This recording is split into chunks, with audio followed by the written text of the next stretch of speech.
Selamat datang di podcast Gen Z, ruang obrolan seru, inspiratif dan motivasi. Alhamdulillah malam ini gue lagi di rumah Rafli. Jadi kita hari ini mau sharing jalanan pendidikan dari CEO podcast Gen Z dan manajer podcast Gen Z Rafli. Jadi gue dulu ya. Jadi gue perjalanan dari TK tuh di Tangerang. Gue kecilnya di Tangerang sampai kelas 4 SD. Dari kelas 4 gue pindah ke Jakarta karena orang tua juga pindah rumah ke Jakarta. Kelas 4 kenaikan kelas 5. Nah disitulah awal mula gue menjadi atlet waktu gue pindah ke Jakarta. Oh, dari pas kelas 4 naik ke kelas 5 Naik ke kelas 5 belajar atlet. gue belajar renang di komplek. Di situ alhamdulillah gue cepet. Dari gue kelas 4 naik kelas 5 itu kan sekitar 6 bulan ya. Gue alhamdulillah belajar sebulan udah bisa 2 gaya. Terus akhirnya guru privat gue bilang untuk tingkatin di Gelora Bung Karno. Masuk klub. Akhirnya gue masuk klub. 6 bulan gue di klub Aquanus dan gue mendapatkan peringkat 1 di internal. Alhamdulillah di internal latihan seminggu sekali gue bisa 4 gaya dalam 3 bulan. Dalam 6 bulan gue maksain buat menjadi yang terbaik di klub itu. Dan gue mendapatkan itu alhamdulillah. Karena kenapa? Karena gue ngambil privat lagi, latihan di dekat rumah gue ada kolam 50 meter juga. Oh, udah ikut klub private lagi? Private lagi. Mantap. Karena gue merasa kurang lah latihan seminggu sekali. Gue pengen lebih biar bisa lebih cepat ngalahin teman-teman gue yang cuma seminggu sekali doang kan. Biar produktif juga ya. Iya, biar produktif, terus bisa latihan gaya. Kalau private kan bisa lebih fokus di gaya daripada klub yang rame-rame. Cuma mental aja kalau rame-rame. Kalau private kan teknik kita dikasih tahu, kalau salah lebih rinci, lebih detail. Kira gue pindah klub lagi dalam 6 bulan itu ke Kusuma Harapan. Kusuma Harapan gue dalam 6 bulan gue paksain lagi tuh, itu udah naik kelas 6. Naik kelas 6, gue 6 bulan gue alhamdulillah juara Jakarta Barat. Juara 3 gaya bebas, juara 1 gaya dada. Nah fun fact-nya nih, gue lolos ke semifinal malah yang juara 3 gaya bebas ini. Loh, kenapa tuh kok bisa? Nah itu gue nggak tahu, mungkin ada yang mau dititipin kali yang di gaya dada kayak bagi-bagi jatah gitu. Iya itulah. Nah nepotisme mungkin, tapi nggak tahu lah. Akhirnya gue protes, orang tua gue juga protes, dan akhirnya gue tetap maju ke semifinal alhamdulillah. Dan gue juara 1 di Jakarta Barat. Tapi setelah itu, setelah gue paksa latihan dalam setahun udah juara Jakarta Barat, nah gue sakit kena DBD. Iya. Itu dalam waktu berapa lama? Singkat habis lomba itu? Seminggu setelah itu ya. Jadi kecapean pertama, terus kedua gue mungkin lagi drop aja kali ya. Akhirnya di situ gue DBD, masuk ICU 4 hari, masuk ruangan di 3 hari, seminggu gue di rumah sakit, 2 minggu buat recovery. Akhirnya gue lanjut lagi latihan. Belum merasa puas ya, walaupun sudah merasakan sakit. Iya, tetap itu sakit kayak ibaratnya ya buat mungkin istirahat aja lah. Betul. Jadi waktu istirahat lah. Walaupun kalau misalnya kayak atlet-atlet gitu, memang waktu istirahatnya pas sakit. Iya benar. Pas sakit. Nah itu awalnya itu pemula atlet tuh kayak gitu. Makanya kenapa semakin senior semakin ada namanya rest, adalah bagian dari program. Jadi lu harus tetap istirahat nih. Sehari lu ya dapat istirahat lah. Minimal ya sih kalau misalkan sore tuh disuruh istirahat ya istirahat. Nah itu istirahatnya itu jangan begadang. Istirahat waktu tidur. Maksudnya bukan waktu istirahat kayak misalnya lo habis latihan ada istirahat jeda beberapa jam. Iya itu termasuk tidur siang. Emang baik. Itu mati deh. Kalau untuk atlet kan kita capek berjuang subuh. Timothy kan bangun jam 9 kan. Jadinya ya wajar aja dia begadang, habis itu tidur bangun jam 9. Kita bangun jam setengah 5 Pak. 4:30 udah bugar lah ya. Iya, soalnya siap badan. Soalnya kenapa? Kita kan sekolah lagi, Pak.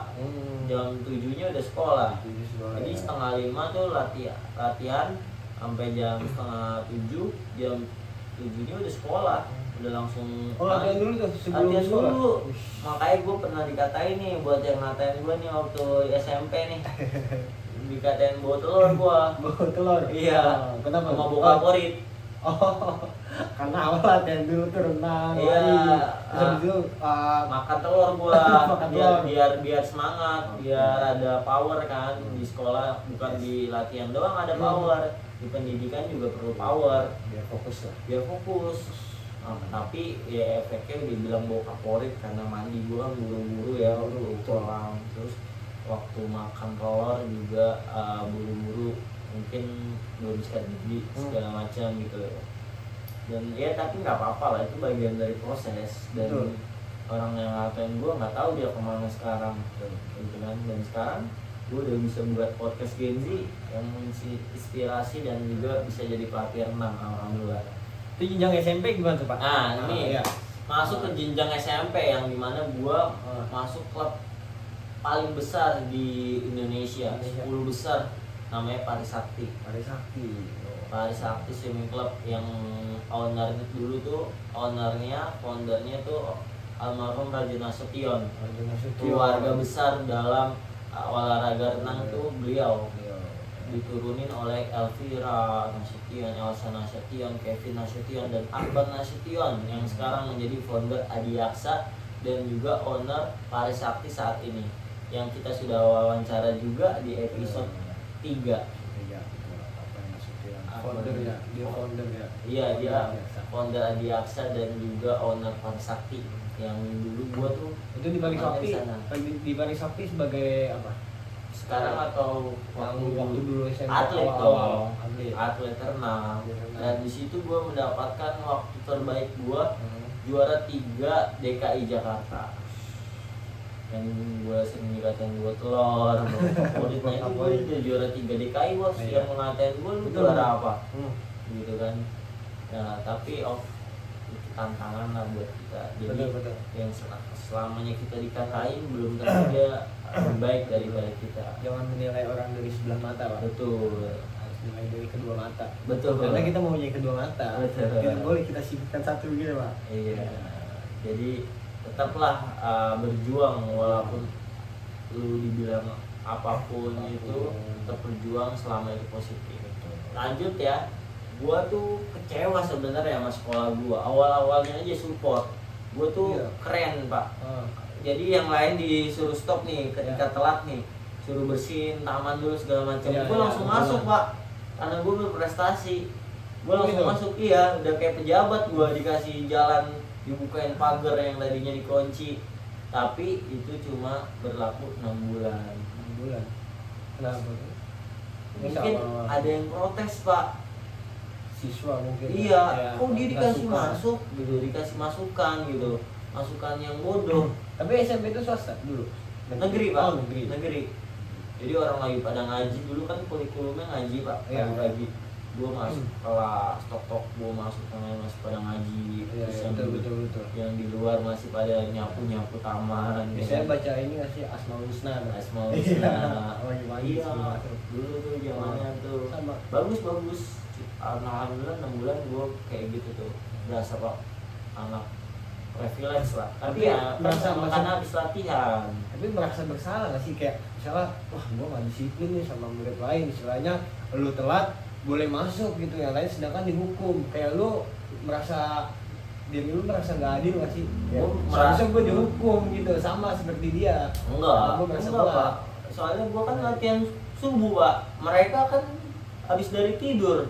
Ya tapi kan istilahnya itu kan emang udah tanggung jawab, jadwalnya masuk jam sekian. Nah gitu. Mungkin ada yang pemikirannya seperti ini, akhirnya saya setelah itu gak bisa lagi kayak gitu Pak. Enggak, tapi di lu sendiri. Oh, diri gue sendiri. Kalau diri gue sendiri enggak lah, karena gue merasa privilege saja.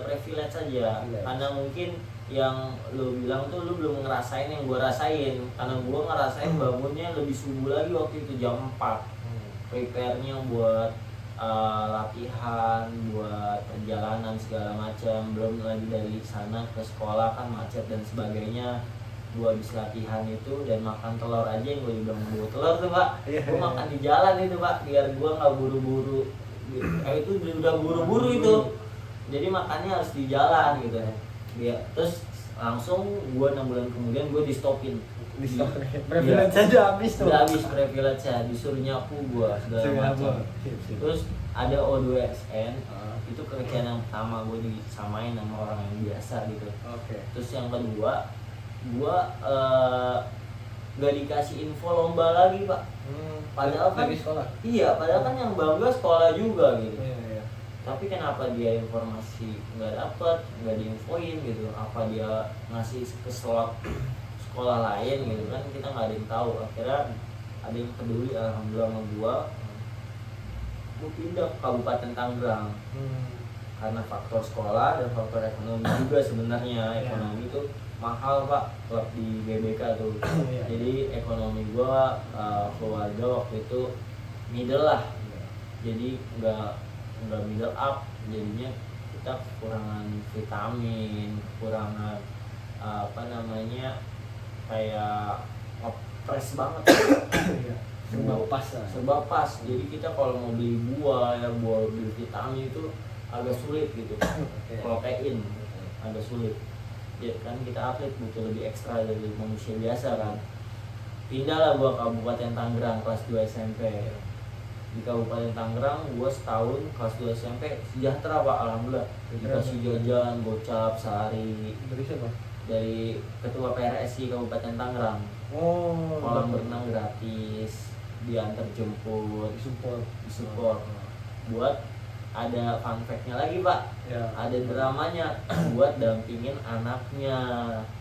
Dia punya anak seumuran gue juga. Jadi dia ngasih support, harus ada feedback juga. Iya, feedbacknya bukan prestasi gua, ternyata prestasi anaknya. Program gua disamain sama anaknya biar anaknya tuh ketarik gitu. Dia berenangnya jadi yang tadinya lambat, karena ada gua dia semangat, dia nempel gua terus. Yang tadinya gua udah bisa gol lagi, pas udah nyampe ujung gua disuruh istirahat, disuruh stay dulu. Anaknya sampai baru bareng-bareng guanya lagi, jadi gue stuck gitu. Guanya stuck di situ, anaknya grow up karena dia yang tadinya di belakang jadi nempel, gue yang tadinya bisa maju disuruh stop gitu, biar bareng sama anaknya. Nah walaupun gue menang 1-2 detik, anaknya yang dikirim-kirim pak. Setahun setelah kejadian itu, yang tadinya gue yang dijanjiin O2SN, mungkin gue juara 1. Gue kan kita waktu mainnya pak udah terukur. Sedangkan anaknya itu dia juara 3 dan nggak dikirim lagi ke nasional, karena yang dikirim di nasional cuma juara 1. Iya, jadi gua udah terkorbankan. Anaknya juga nggak kekirim, tapi setidaknya anaknya dapat juara 3. Dia udah bangga tuh. Tapi gua kecewa dong. Pasti kan, karena kan gua dijanjiin buat wakilin Banten kan, Kabupaten Tangerang untuk Banten untuk Indonesia. Tapi malah nggak bisa. Akhirnya gua ke Kemendikbud segala macam, katanya udah ada nih pak namanya dari pelatih ini, dan pelatihnya itu bukan pelatih gua, tapi tangan kanannya si PRSI ini. Jadi bukan dari pelatih yang ada di kolam renang itu, tapi dari tangan kanannya ini. Dia seolah-olah menjadi pelatih dan nama anaknya yang dimasukkan. Itulah gua kecewa, karena gua masuk boxing tuh. Mana juga? Iya, kelas 3 awal-awal, kelas 3 SMP. Gue ikut boxing sama Pramuka. Boxing juga alhamdulillah gue juara 1 pak. Juara 1? Jab, strike, hook kanan, hook kiri, uppercut. Gue masih ingat tuh pak, juara 3. Dulu emang berat badan ideal apa gimana? Nah, boxing itu berat badan kan? Iya. Ada berat badan ya pak. Berat badan gue termasuk berat badan yang paling ringan waktu itu. Paling ringan. Jadi gue berat badannya paling ringan. Gue tinggi, postur gue tinggi, lawan gue pendek. Nah, lawan gue pendek. Waktu itu gue menang sekali. Abis itu yang kedua kalinya baru gue kalah. Tapi setidaknya gue kalah terhormat lah, nggak lempar handuk gitu. Itu pas kelas 3 ya? Pas kelas 3 SMP kan basic endurance gue udah ada, tinggal latihan skill power aja Pak. Berarti banyak banget ya yang dikuasai lah ya. Iya, gara-gara kecewa itu ya. Iya, setahun itu, setahun kecewa gue. Nah, pas itu dulu pas sudah lulus SMP kan banyak sekali tuh perjalanan sama percobaan yang udah dimulai. Nah dulu itu pas di jenjang dulu apa sih, SMA apa SMK? SMA tuh gue boarding school. Boarding school? Karena udah kecewa di atlet, gue masuk pesantren. Nah, bisa, kemauan siapa emang? Tapi pelampiasan gue alhamdulillah luar biasa kan. Pesantren, orang kan pelampiasan minum-minum kan.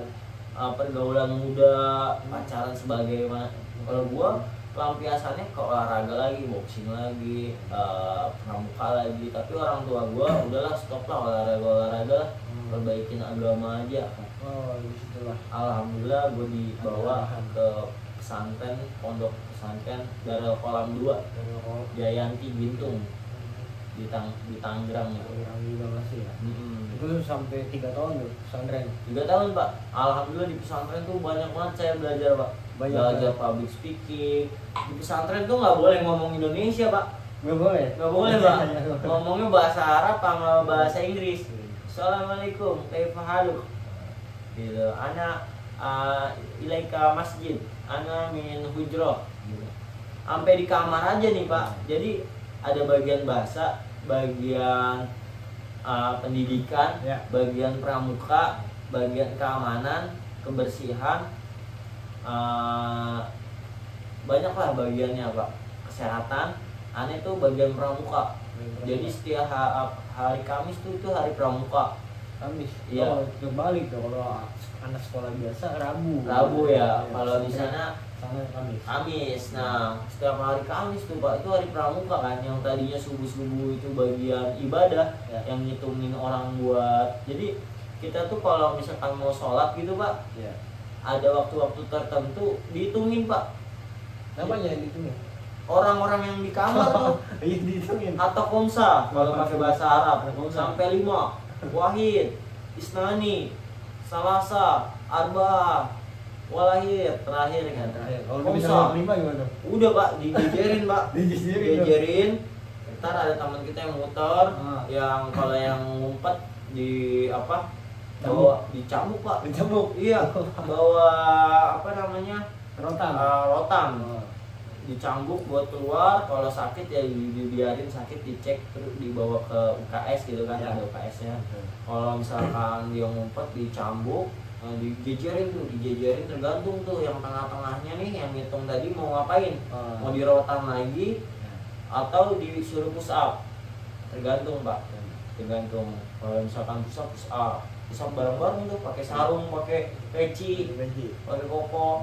Nah kira gua pernah ada di bagian pramuka hari Kamis tuh dari subuh, dari pendidikan yang bagian pendidikan itu hari Kamis tuh semua di take over, diambil alih sama bagian pramuka. Iya, kadang pakai toya kita, cambuknya pakai toya Pak, bukan rotan lagi Pak. Ya, waduh, berasa banget itu. Berasa banget, makanya tegas lah di sana tuh. Terus gue pernah nih nyoba nih, ya ini kejadian unik lah. Gue tuh pernah kabur Pak dari pesantren. Pas tahun berapa itu? Tahun kedua lah. Tahun kedua. Udah ini kan bosan-bosanan gitu kan. Itu cabutnya kemana tuh? Cabutnya itu gue keluar ke mall lah. Oh, kamu iya. balik lagi? Enggak, gue ke rumah. Oh, balik. Iya, dari ke mall dulu terus ke rumah. Bilangnya sakit gigi gitu. Jangan ditiru ya. Tapi emang sakit dikit sih. Ke mall dulu. Sakit gigi. Walaupun sakit giginya nambel kan. Nambel. Nah itu setelah pulang ke rumah ketahuan itu gimana? Iya ketahuan. Tapi kan kita bilangnya nambel gigi. Gigi kan pasti ada aja yang bolong ya. Berapa hari doang tuh? 3 hari. 3 hari doang? 3 hari. Kenapa nggak setahun gitu? Wah, udah keluarin Pak. Keluarin ya? Sistemnya sama nggak sih kayak sekolah gitu kalau pesantren tuh kayak misalnya jam masuk? Iya sama. Jam cuma bedanya bedanya tuh di pesantren dia ada penginapan dan ada ngajinya aja. Iya, ada ngaji. Jadi kalau makan itu kalau nggak salah duluan bisa Sama ada makan juga tuh. iya. Rame gitu ya. Makan rame-rame Tumpeng pakai nampan. Iya, nampan. Satu Tapi, nampan berapa orang? iya gitu. itu nikmat banget Mantap, Pak. betul, makan betul. makan sederhana aja tuh kayak berasa Betul, di restoran. betul. Nasi kangkung pun jadi. Iya. Tapi kalau yang introvert gitu ya iya. pakai piring dia, ada juga piring. Cuman ada juga tuh kayak santriwan. Ya apa sih kalau sebutan laki-laki? Santriwan Kan. Iya. Karena ada juga rakus kayak ini yang bagian ini cuma berapa suap. Iya. Ada pasti kan. Ada uniknya di situ tuh. Gitu. Kalau makannya Cuman ayam ya, wah rebutan itu. Rebutan itu. Udahlah, resiko lah yang makannya pelan lah. Iya. Resiko tuh. Emang udah porsinya segitu ya, nggak bisa refill lagi. Nggak nambah. bisa. Kecuali emang di rumah ya. Betul. Nah, yang paling enak namanya mudif. Mudif apa tuh? Mudif itu dikunjungin orang tua. Oh iya. Itu iya. baru boleh nambah tuh. Nambah. Itu setiap Tapi tergantung ya orang tuanya bawa banyak nggak nih lauknya. Iya. Itu setiap pengambilan pengambilan nilai apa tuh pas orang tua kunjungan? Bebas. Oh bebas. Biasanya sih hari libur, hari Jumat. Oh cuma libur. Iya. Libur kelas. Gitu. Ngaji betul. tetap kan? Ngaji tetap. Ngaji. Cuma kelasnya aja yang libur. Kalau ngaji kan kita tiap abis maghrib aja sebenarnya. Oh iya. Abis Isya mungkin. Abis maghrib. Sampai Isya ya? Iya, sampai Isya. Sampai Isya. Oke. Itu aja sih ngajinya. Sisanya ngaji masing-masing. Masing-masing. Kayak nunggu sebelum azan. Ajan ya. Sebelum azan jadi udah dihitungin tuh 5-10 menit udah nyampe di masjid sebelum azan. Jadi pas ayah itu ngaji-ngaji. Kalau misalnya kita tidur, ada lagi bagian ibadah disabetin kita Pak pakai sarung. Ada aja yang tidur. Ada aja. Sabet Ya. aja di Kadang ada nggak sih yang sholat sambil ngantuk ya. Tapi emang di belakang tuh. Tapi kan ada nih pengurus nih. Iya. Kita lagi misalnya lagi sholat zuhur lah. Iya. Sholat zuhur nih. Nah kita sholat nih. Tapi ini yang pengurus ada nih pengurus satu yang ngawasin kita tuh.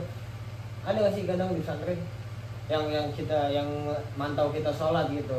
Ini beneran khusyuk atau bicara tergantung bagian ibadahnya. Gue nggak merhatiin itu kan gue fokus ibadah gitu.